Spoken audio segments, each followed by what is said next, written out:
Ya Pak, berat-berat. Allah, dia tuh pas mati saja baru musola. Kalau waktu hidupnya tak pernah jadi musola. Itu yang datang di hati kita Pak ya.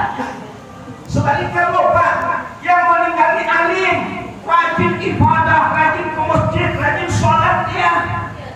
Kira-kira berat hati kita datang menyolatkannya, takziah menguburkannya. Enggak ya Pak. Nah, ketika ini terjadi hadirin yang dimuliakan oleh Allah, kita bedakan antara yang alim dengan tidak alim, maka ini akan merusak persatuan dan kesatuan kita. Apa kata Rasulullah sallallahu alaihi wasallam? La yabalugu haqiqatal iman hatta yuhibbun, sehingga kita ini semua cinta minal khair, cinta kepada kebaikan, ma yuhibbu li nafsi, sebagaimana dia cinta kepada dirinya. Artinya apa? Kalau kita kaya, hendaknya kita juga ingin orang lain kaya. Kalau kita baik, hendaknya kita juga ingin orang lain baik. Jangan beda-bedakan satu sama lain. Ini kadang-kadang Pak ya, kalau yang meninggal itu kaya Pak, ramai yang datang. Tapi coba kalau yang meninggal miskin, tak berapa yang datang takziah. Nah, ramai. Nih, kita pandang semuanya sebagai makhluk Allah. Jangan kalau datang RT ke rumah kita kasih air putih. Kalau datang RW ke rumah kita kasih teh manis. Kalau datang camat ke rumah kita kasih kopi susu. Ya. Coba, kira-kira kalau yang alim meninggal dunia, kita sholatkan, kita ikut melakukan fardu kifayahnya. Kemudian yang tidak alim juga meninggal dunia, kita ikut menyolatkan fardu kifayahnya. Beda nggak pahalanya? Sama kan? Mau dia yang alim mau tak alim, yang penting dia Islam. Ketika kita menyolatkannya, ketika kita ikut fardu kifayahnya, tidak akan mengurangi ataupun menambah pahala kita. Kenapa harus ada perbedaan di hati kita tadi? Maka agama Islam itu agama rahmatan lil alamin yang penuh dengan kasih sayang. Pandang semua ini, tidak ada yang kaya, tidak ada yang alim, tidak ada yang camatnya. Apa dia? Makhluk ataupun hambanya Allah. Kalau ini pandangan kita Pak, insyaallah satu persatuan itu akan terikat, akan maju. Kalaupun ada perbedaan pemikiran misalnya, ada perbedaan masalah ibadah misalnya, apa kata Allah dalam Al-Quran? Walana amalana walakum amalukum. Biarkan amalan dia bagi dia, amalan kita bagi kita. Makanya saya sampaikan tadi, kalau masalah khilafiyah itu tidak hanya dari sekarang. Jangankan kita manusia Pak, malaikatnya Allah saja pernah terjadi khilafiyah, perbedaan pendapat. Dikisahkan dari hadis Rasulullah di waktu Bani Israil, bagaimana seorang yang ahli maksiat, bagaimana maksiatnya dia membunuh orang sampai 99 orang. Dia bunuh 99 orang, kemudian dia ingin bertobat kepada Allah Subhanahu wa Ta'ala. Maka dia datangilah ulama pada saat itu. Dia tanya si ulama, wahai ulama, kalau bagi kita sekarang kiai atau ulama, saya ini seorang pendosa, sudah saya bunuh orang sebanyak 99 orang. Kira-kira kalau saya bertaubat masih tidak diterima oleh Allah? Kata ulama ini, tidak. Dah terlalu banyak dosa kamu. Dah 99 orang kamu bunuh, tidak diterima lagi taubatmu. Akhirnya mana? Dengan yang satu yang ulama tempatnya bertanya ini pun dia bunuh. Lengkap menjadi 100 orang. Dia cari lagi orang yang benar-benar berilmu, orang yang benar-benar paham. Kemudian dia tanyakan, saya sudah membunuh orang 100 orang, sekarang saya ingin taubat kepada Allah, kira-kira masih diterima enggak? Apa kata ulama nih? Sebanyak apapun dosamu, kesalahanmu, ketika engkau mau meminta ampun kepada Allah, ketika engkau mau bertobat kepada Allah, kesalahan itu akan diterima, akan diampuni oleh Allah. Allah. Tapi saran saya, kamu jangan tinggal di tempatmu sekarang, karena tempatmu sekarang ini lingkungannya tidak baik. Kalau kamu ingin bertobat, cari tempat yang memang betul lingkungan itu ahli ibadah. Karena kalau kamu masih di lingkunganmu ini, nanti kamu masih terpengaruh dengan perbuatan buruk. Singkat cerita, hadirin yang dimuliakan oleh Allah, dia berangkat kepada suatu tempat, suatu kampung yang penduduk kampung itu ahli ibadah kepada Allah. Dia berangkat. Di perjalanan ternyata datanglah ajalnya dia. Innalillah wa inna ilaihi raji'un. Meninggal dia. Di perjalanan menuju kampung tempat dia ingin tobat ini, menuju kampung tempat orang yang lingkungannya baik ini. Maka hadirin yang dimuliakan oleh Allah, Allah mengutus malaikat untuk membawa ruhnya. Ternyata dalam hadis Rasulullah, ketika kita meninggal dunia, Pak, Bu, malaikat yang datang menjemput ruh kita itu tergantung ibadah kita.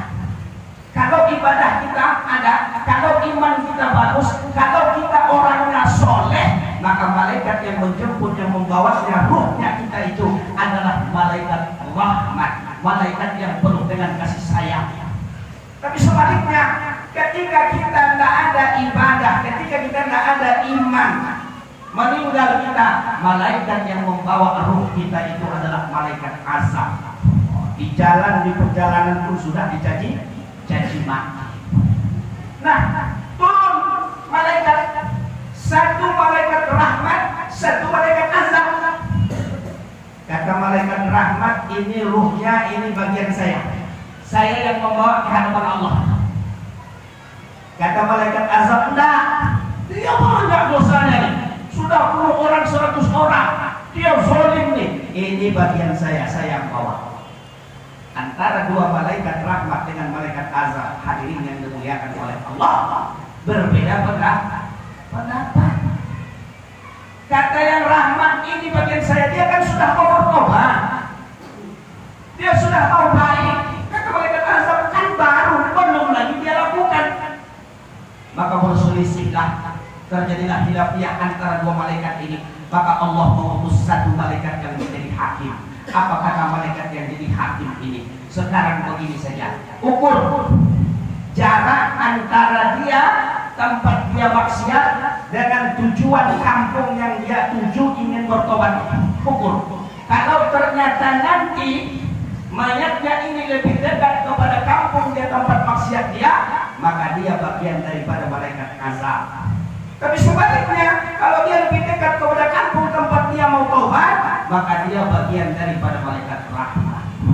Diukur, ternyata lebih dekat kepada kampung tempat dia ingin bertobat, jadilah dia malaikat, bagian daripada malaikat rahmat.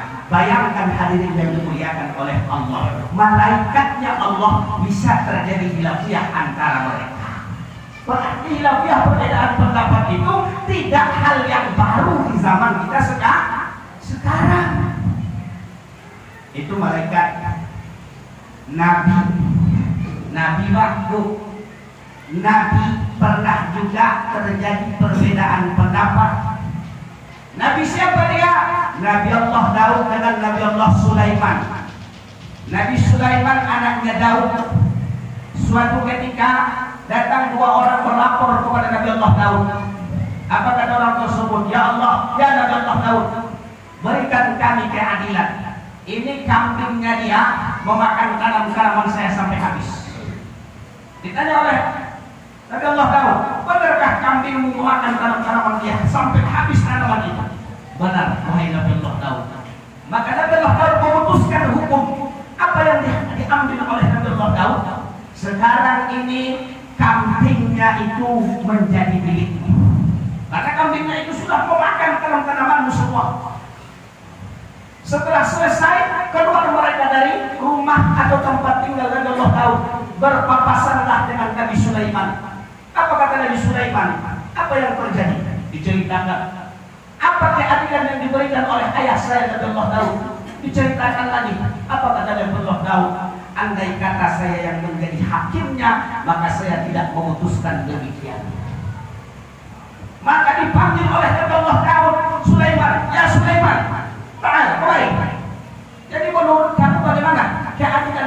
berdua ini. Satu punya kebun, habis kebunnya. Satu punya kambing, karena kelalaiannya menjaga kambingnya, kambingnya masuk ke dalam kebun orang lain. Apa kata Allah dalam Al-Quran? Fafahamnaha Sulaiman. Allah berikanlah pemahaman kepada Nabi Allah Sulaiman untuk memberikan keadilan. Wahai ayahanda, kalau menurut saya untuk hukum yang dua ini atau keadilan bagi yang dua ini, silahkan kambing ini serahkan kepada yang punya kebun. Kemudian kebun ini serahkan kepada yang punya kambing. Maka yang punya kambing ini merawat kebun itu sampai dia tumbuh kembali seperti sedia kala.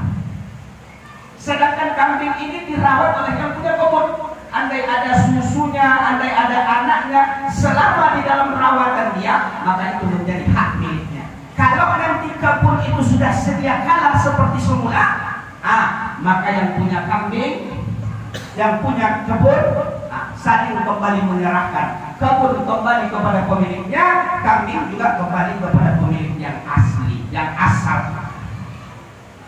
Berbeda pendapat ketika Nabi Allah Daud dengan Nabi Sulaiman mengeluarkan hukum Nabi Bapak. Di zaman Nabi Muhammad SAW juga demikian.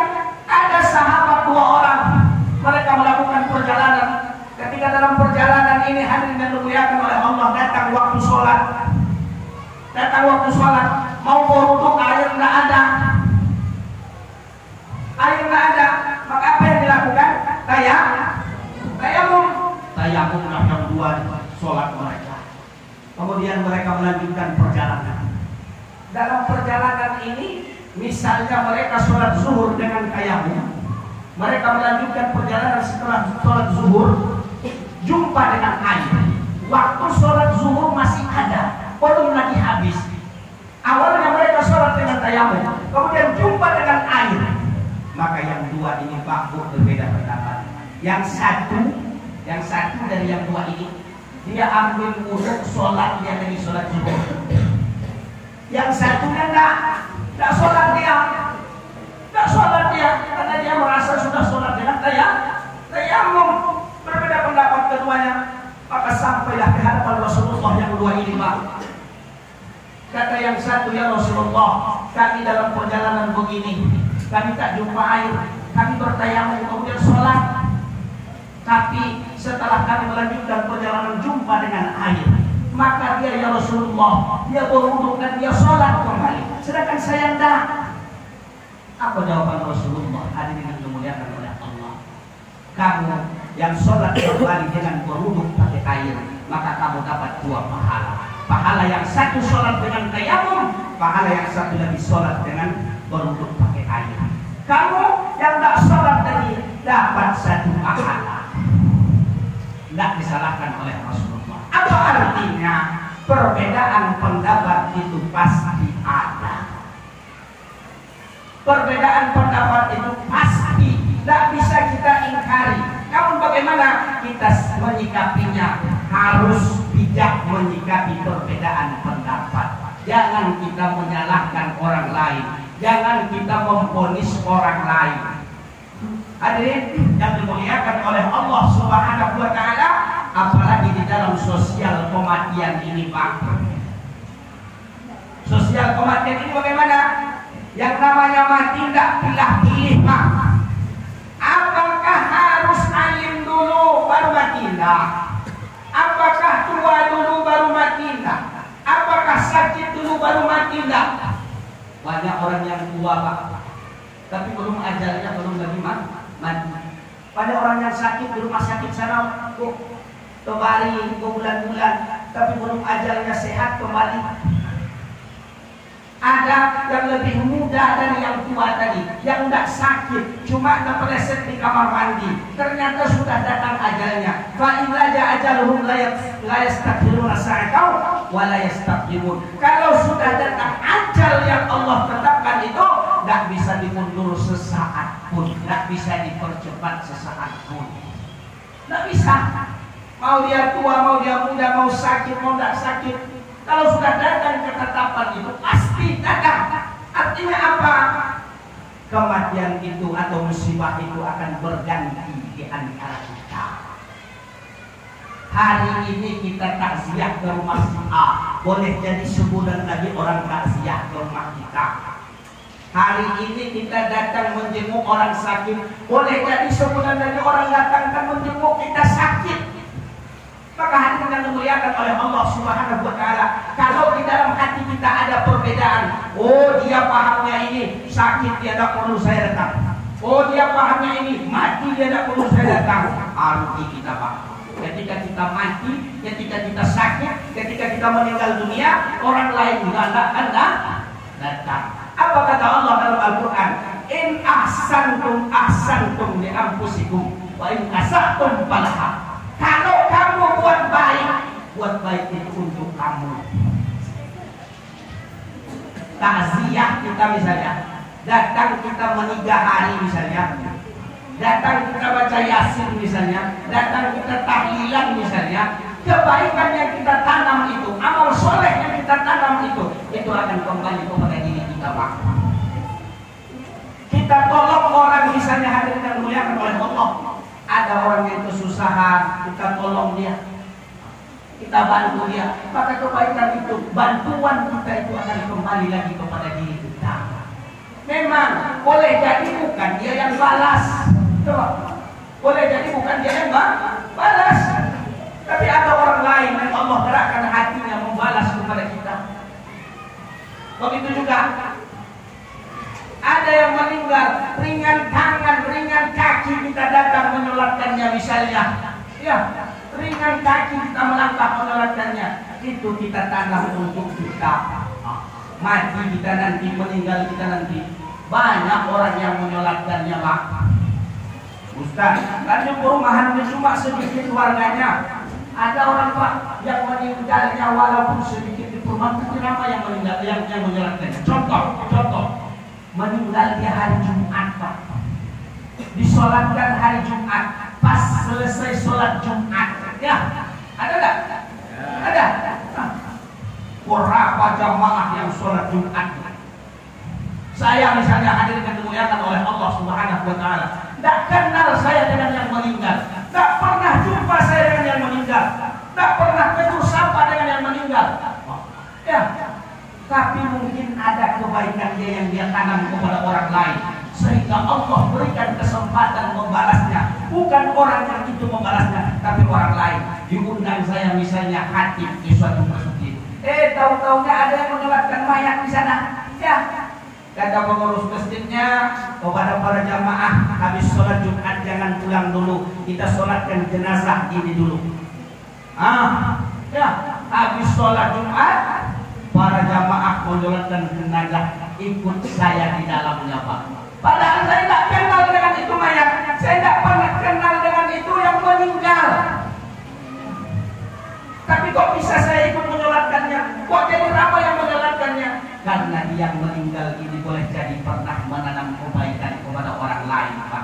Walaupun orang tempat dia menanam kebaikan itu tidak membalas kebaikan dia, maka kata Allah, in ahsantum ahsantum li anfusikum wa in asatum falaha. Kalau kamu tanam perbuatan baik itu akan kembali kepada diri kamu. Tapi kalau jahat yang kamu tanam, perbuatan jahat itu juga akan kembali kepada diri kamu. Istilah orang tua-tua kita, apa yang ditanam itu yang dituai.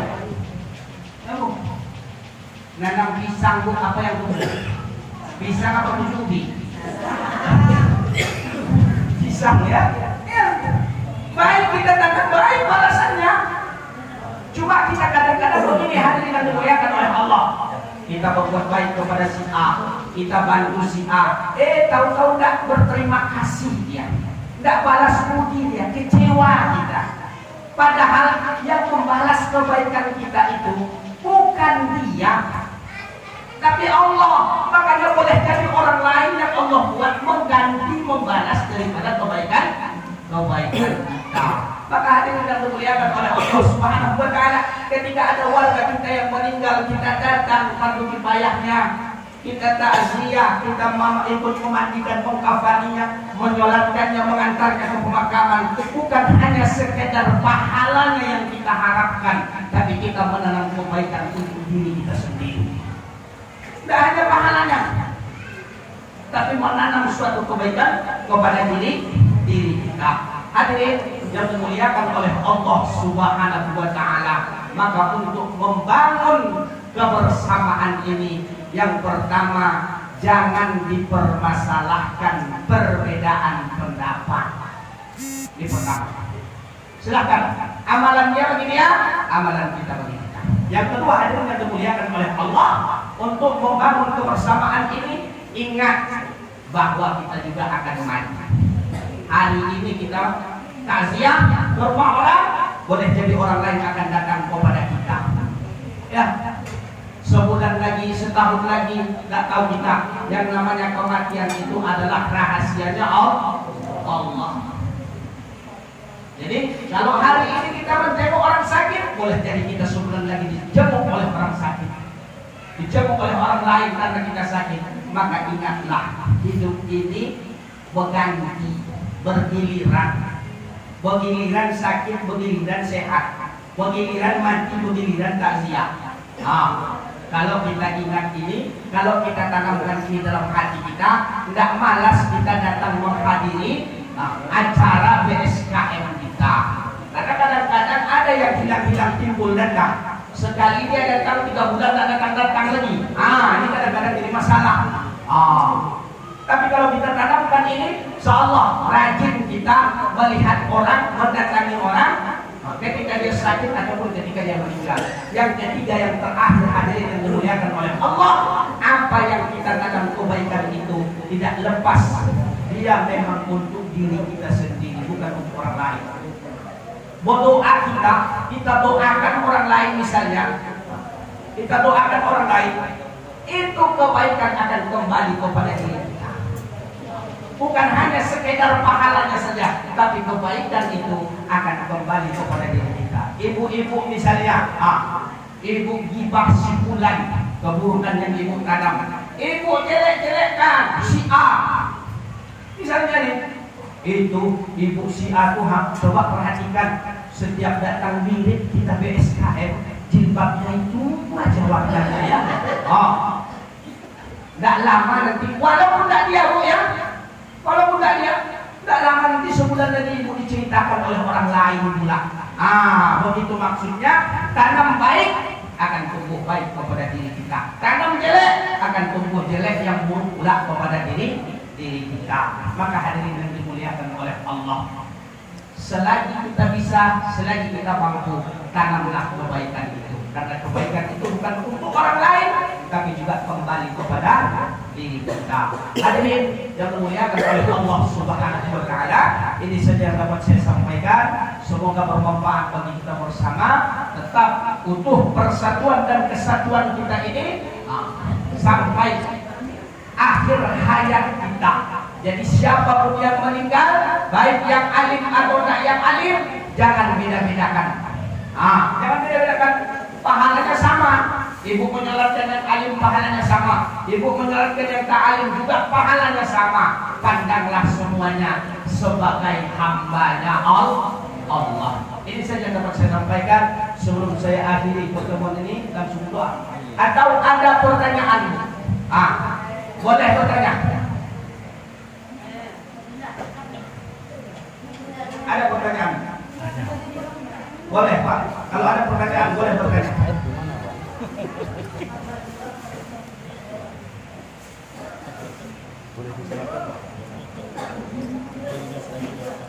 Nggak ada lagi? Mas Bu? Malu. Bertanya itu kata orang Arab adalah membuka ilmu, anak kunci ilmu. Kadang-kadang apa yang diterangkan itu tak ingat, tapi apa yang ditanyakan itu lebih kuat diingatan kita. Hadirin yang dimuliakan oleh Allah Subhanahu wa Ta'ala, kalau malu nanti WA sama Pak Pengurus nih, nanti Pak Pengurus WA saya nanti pula, jadi saya jawab. Jadi kita tutup pertemuan ini dengan mohon kepada Allah doa. Belum. Nah, ini saja yang dapat saya sampaikan. Salah dan jangan saya mohon maaf. Akhir kata, assalamualaikum warahmatullahi wabarakatuh.